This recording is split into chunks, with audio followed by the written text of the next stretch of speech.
Hello, my wonderful, beautiful friends, guys. Welcome back to r/MaliciousCompliance, where people literally follow orders despite the ones they hate. And in today's episode, we've got smug idiots, greedy Karens, nightmare neighbors, all getting taught lessons they won't forget. I hope you enjoy the lineup today. Don't shake your heads too hard. And as always, you can send or link your post to this email right here. Let's dive in.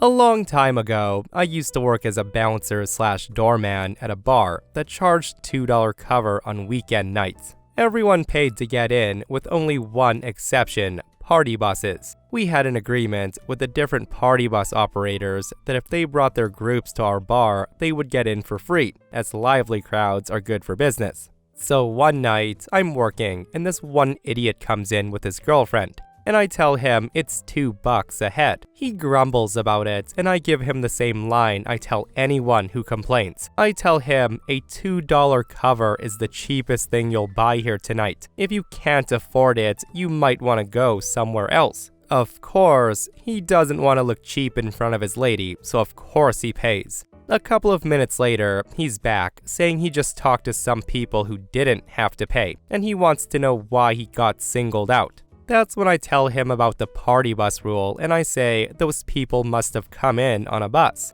He then motions towards some people sitting with his girlfriend, and he tells me, "You didn't charge my friends, and they didn't come on a bus." I recognize the people he was pointing at. When they came in, I asked if they were from the bus, and they had said yes, so that means they lied to me. It does happen, and normally, I wouldn't worry about it.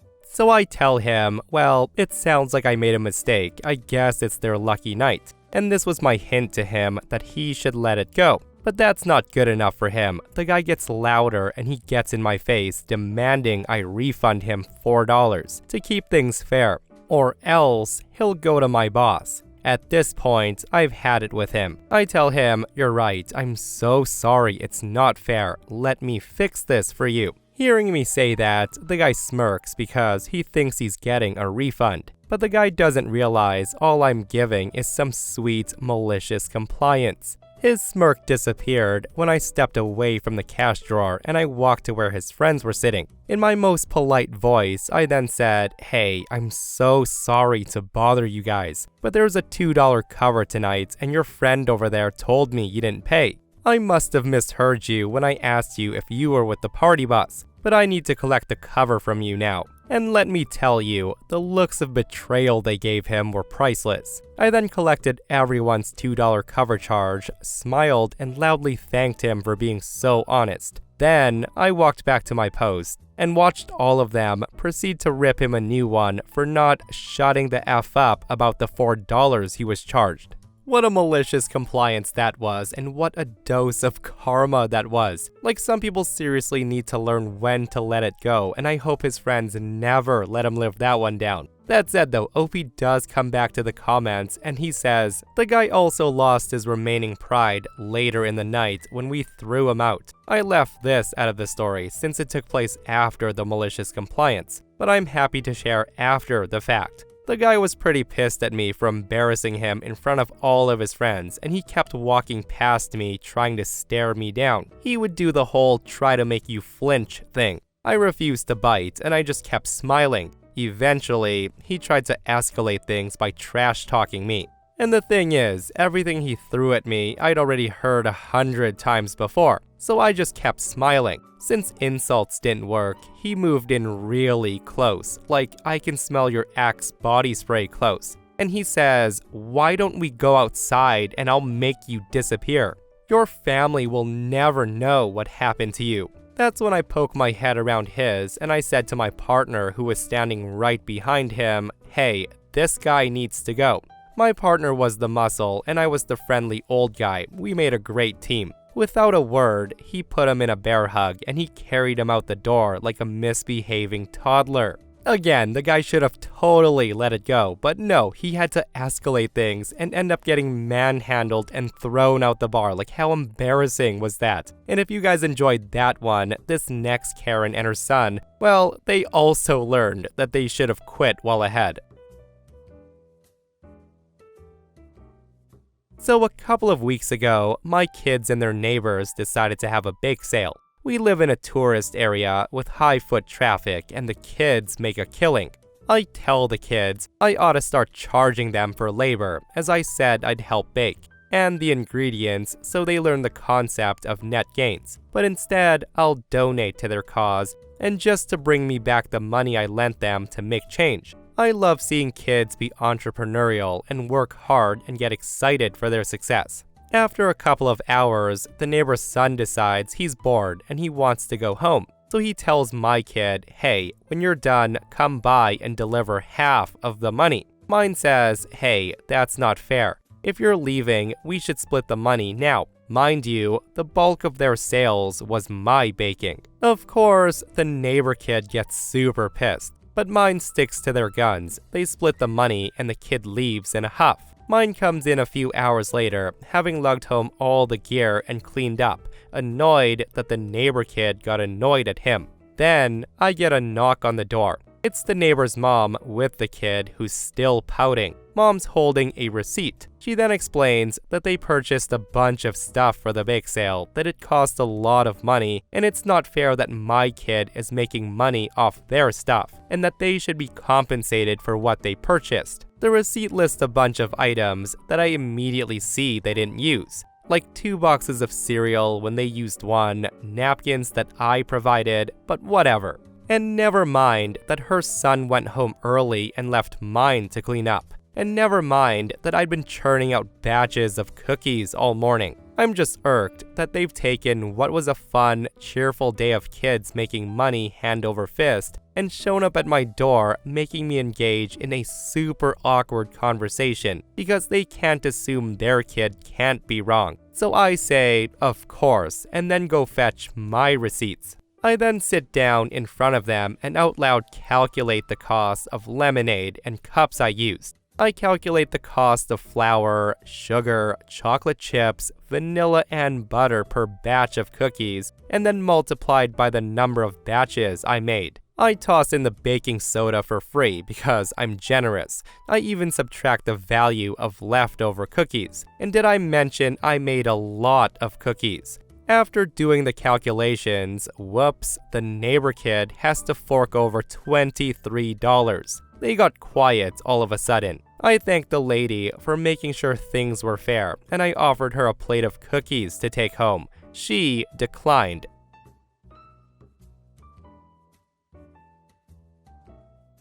So this isn't my story. I was actually kind of collateral damage in it, but it was way too good not to post. So last Saturday, my dad was hosting his annual barbecue cookout when disaster struck. He was low on cinnamon. Now my dad takes his barbecue rub very seriously, and this wouldn't do.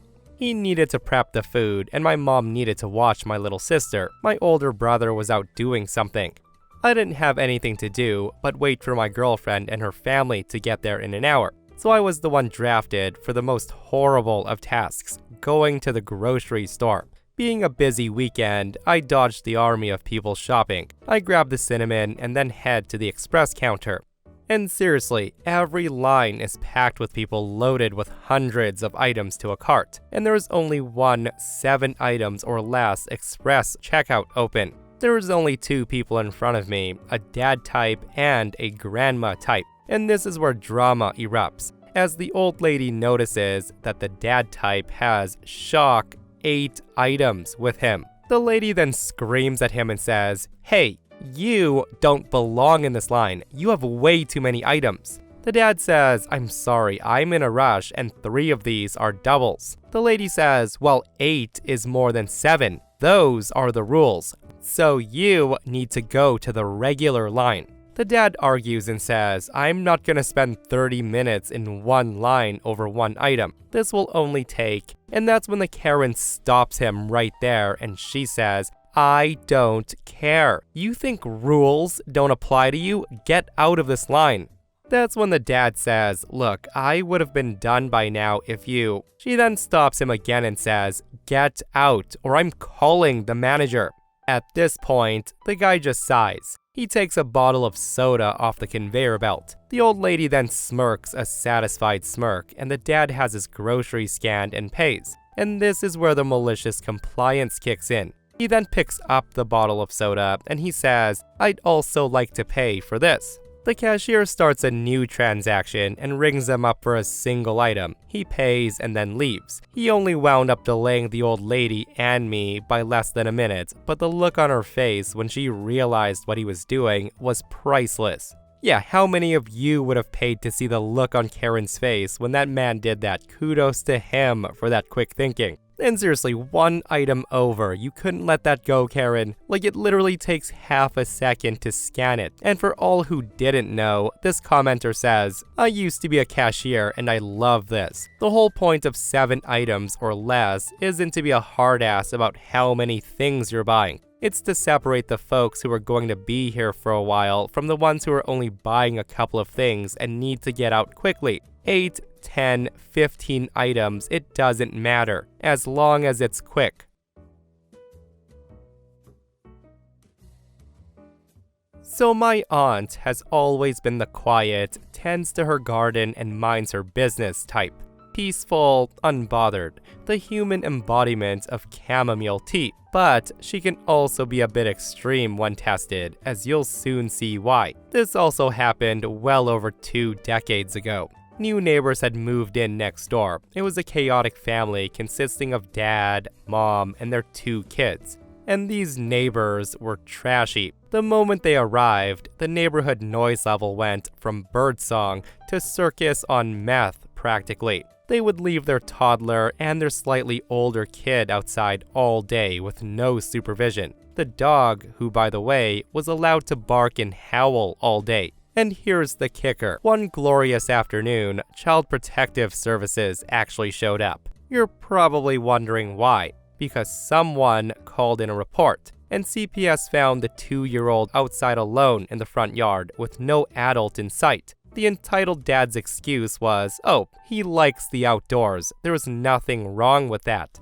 Anyway, the older kid had started treating my aunt's yard like his personal jungle gym, and his favorite target was one of her trees. Now, she wasn't even mad at first. She was just worried, like what if the kid fell and broke an arm? She would be the one dealing with the lawsuit. So one day, he was climbing her tree, and she goes over, very polite and very reasonable, and she says, "Hey, could you please stop climbing the trees? I'm really concerned you'll get hurt." Because you see, these trees were dead and rotting, and she was afraid the branches could snap at any time. The kid runs home, and my aunt thought that was the end of it, but no. A few days later, when Dad was outside mowing the lawn, he saw my aunt coming home. He then marches over and he snaps, "Hey, don't you dare ever tell my son what to do, ever again." Of course, she explains to him why she doesn't want his son on the property, for the kid's safety more than anything.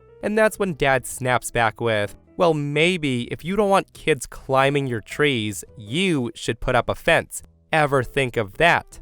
And seriously, he really shouldn't have said that. And here's the thing. My aunt didn't just build a fence. No. She cut down the tree the kid climbed. And then she cut down 2 more trees for good measure. When the trees were cut down, she literally used the wood to basically build a 6-foot-tall wall right along the property line. One day, the dad comes back, veins bulging, and he says, "Why did you have to be such a bitch about this?"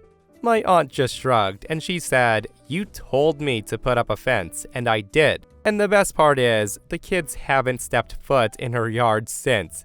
And to everyone who's really concerned about the trees, she was already planning to get rid of them due to the rot. The fence idea came up after this guy decided to be a jerk about the kid coming into her yard. She was just gonna have the wood hauled off until that conversation struck the fence idea. Yeah, thank goodness those trees were already dead, because in my mind, that would have been such a wild thing to do, to cut down healthy trees despite a family. With that said though, like the lawsuit thing always gets me, guys. Like, how is it that somebody can trespass on your property, hurt themselves doing something they shouldn't be doing, and you're on the hook for it? But yeah, love this malicious compliance, and seriously, the nerve of that dad to call OP's aunt a bee for doing what she did. Like some people's sense of entitlement, right?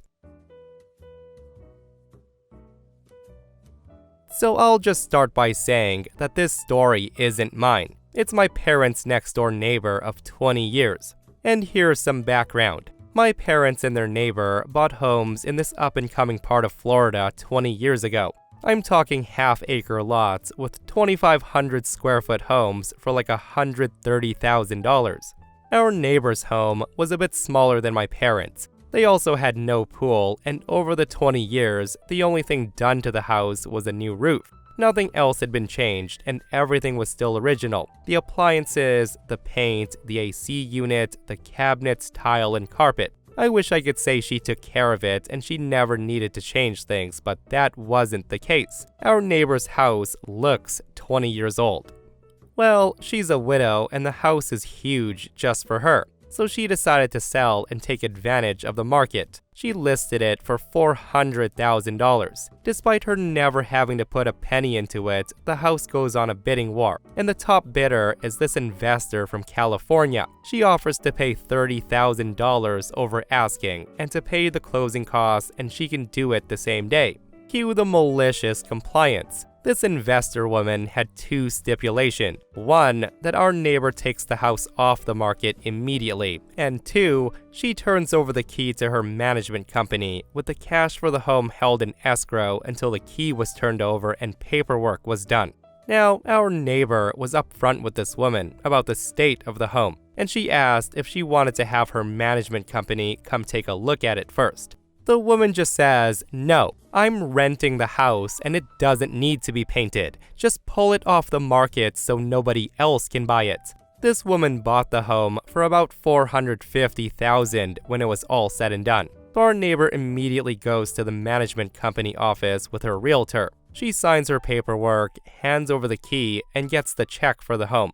Well, a few days later, our neighbor gets a call from the investor lady, and she's irate. The house is in disarray. It needs a paint job as soon as possible, needs new appliances and flooring at the very least. She then demands that our neighbor paint the house, as she won't take ownership of the home until that's done. To which our neighbor responds to her, "It's not my home anymore. It was signed over to you and that check was handed to me and cleared. The house is no longer my problem. Enjoy."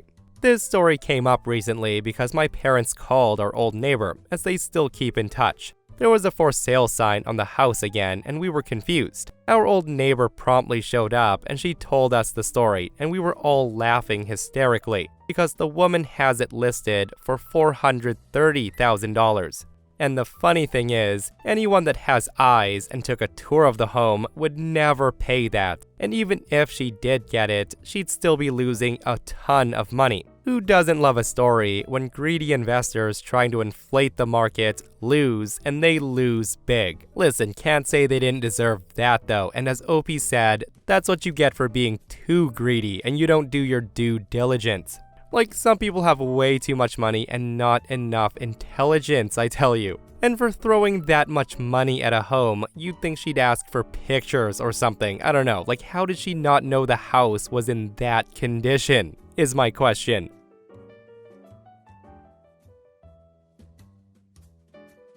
So my partner and I own a small 8-person company that shares a building with only a daycare. Our company consists almost exclusively of higher-level professionals. It's a couple of lawyers, CPAs, etc. So most have their own large office, plus a couple of common areas, conference rooms, and a nice kitchen. All in all, it's about 3,500 square feet, which is obviously a lot for 8 people, but it's necessary for our line of work. That said, due to the size of the office, the lease has a parking provision which grants us exclusive rights to all 24 parking spots. And this is somewhat important to the story, not our work. Also important is the daycare's parking lot, only consisting of about 10 spots in the front of the building.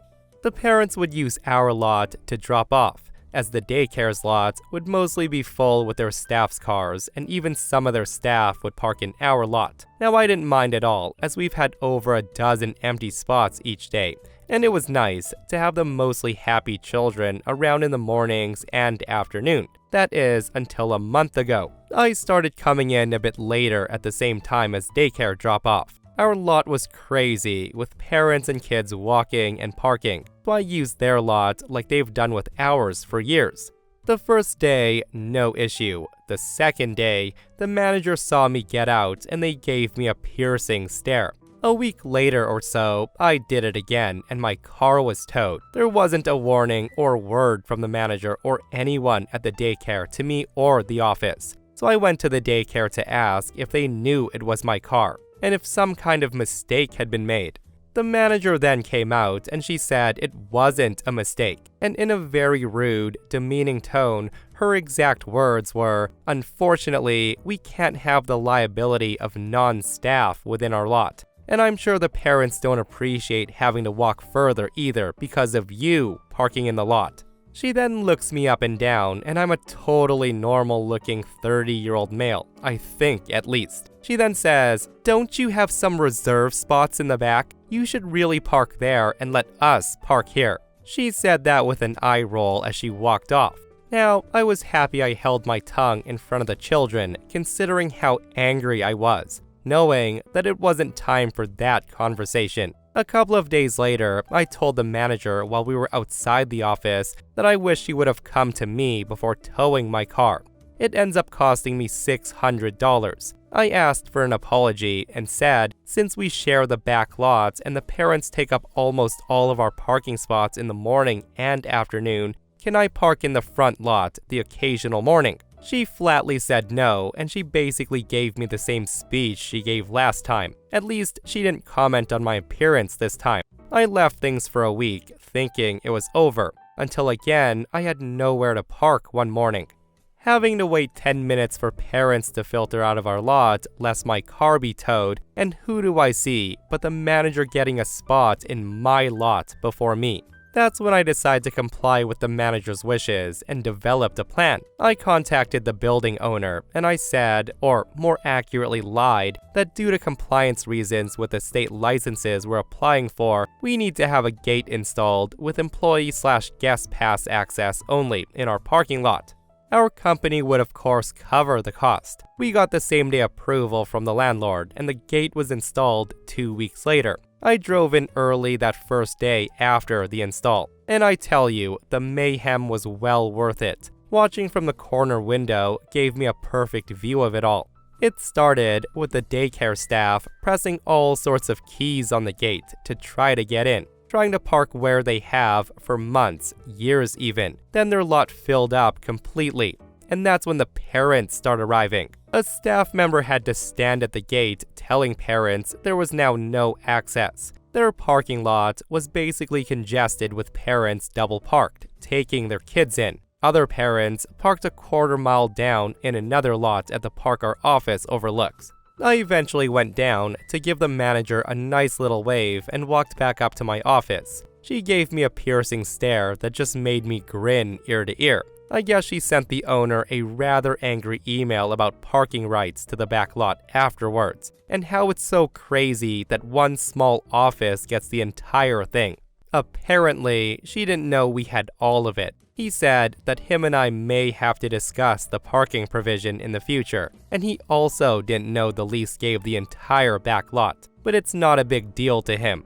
Regardless, I still have 2 years left on my lease with another option to extend an additional 5, so no plans on moving anytime soon from the office or my 24-hour parking spots. P.S. It's an office building next to a park and residential homes. I'm in no way endangering these children since they now walk through a quarter-mile of grass and playground to get to daycare. There is not even a street to cross from that lot. If anything, I made the days of the employees and parents better in retrospect. Also, to anyone asking why I didn't tow, here's 2 reasons. Number 1, most importantly, I was tired and working 12-plus-hour days for a few months at that point. The day she parked there was the last or second to last day of that stretch, and then I'm basically 4 to 6 hours a day for 9 months. Towing her car was the last thing on my mind. Getting to the office and finishing my work was my only goal. And number 2, $600 can be a lot of money for some people. I grew up poor and I know how devastating a towed car can mean to a family struggling from month to month.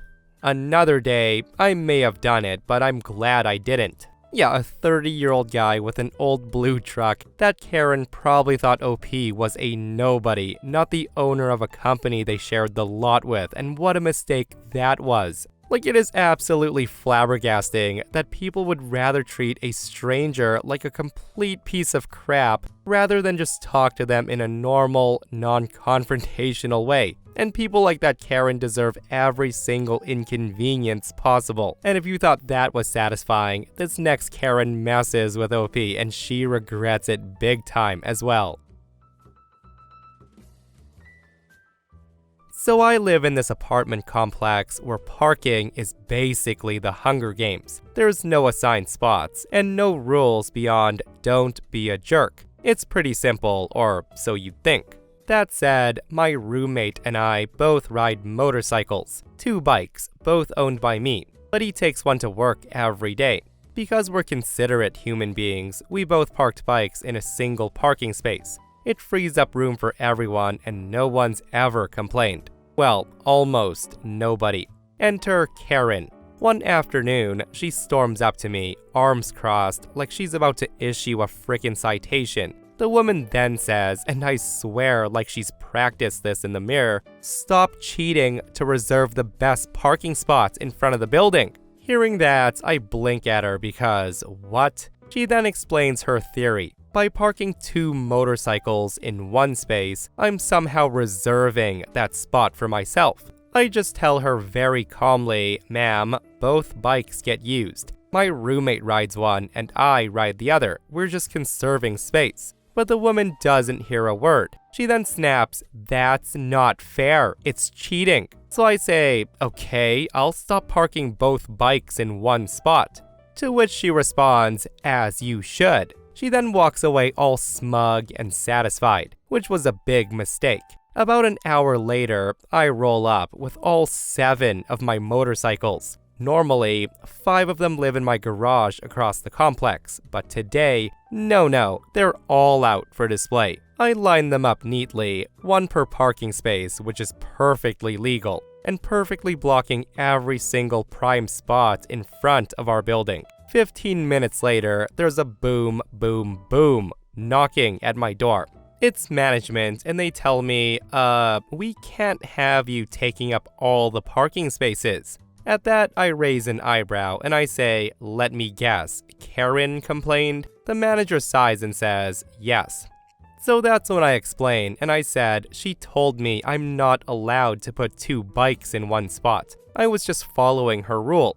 Normally, we park 2 bikes together to save space. The other 5 stay in my garage because I don't ride them often. But if I'm allowed 1 bike per spot, well, this is what that looks like. Hearing me explain, the manager stares at me for a second. He then nods slowly because the math is mathing. He then says, "I understand. You've made your point. I'll talk to her. But please put the other bikes back now." I say, "Of course." I then wheel them all back into my garage like a responsible adult with slightly way too many toys. It's been a few weeks, and Karen hasn't said a single word since.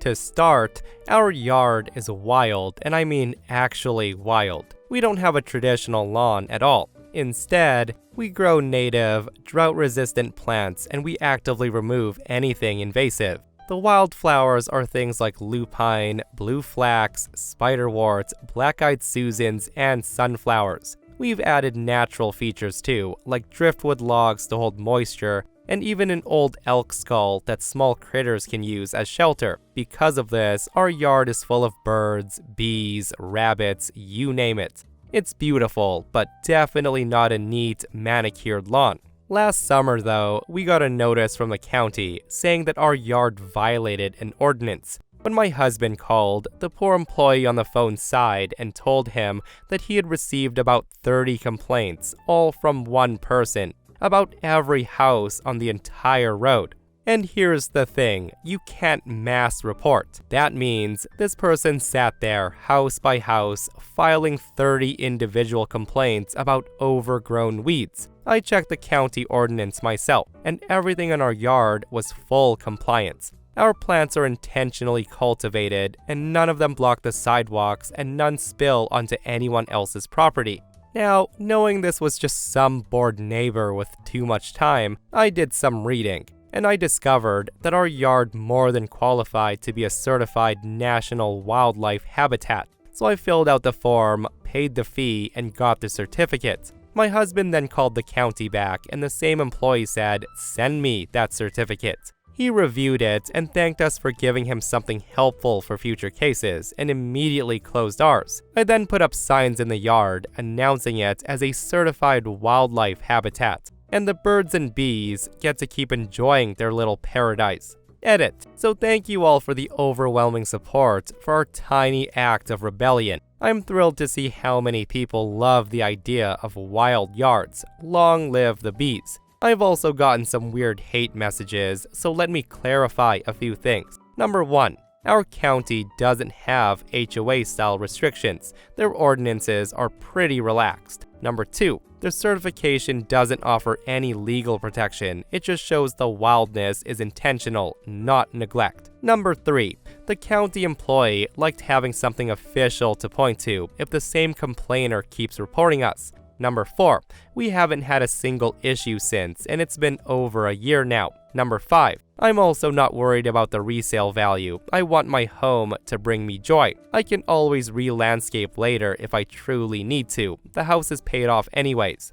And lastly, I'm not sharing photos for privacy reasons, and I promise it's not that deep. I've had issues with doxing before, and I'd rather be safe. I know most of you understand. And for anyone who's inspired to go wild with their yards, I love that for you. And that, my friends, brings us to another end of our /MaliciousCompliance. I hope you enjoyed today's stories. If you did, hit that thumbs up. And if you're not subscribed, consider subscribing so you don't miss these crazy stories. And if you missed the last episode on the channel, it's an r/entitledpeople episode, where psycho Karens are messing with the wrong people and they're getting absolutely ruined. Guys, go check it out if you haven't. And myself and Stevie Boy will see you guys in the next one. We love you.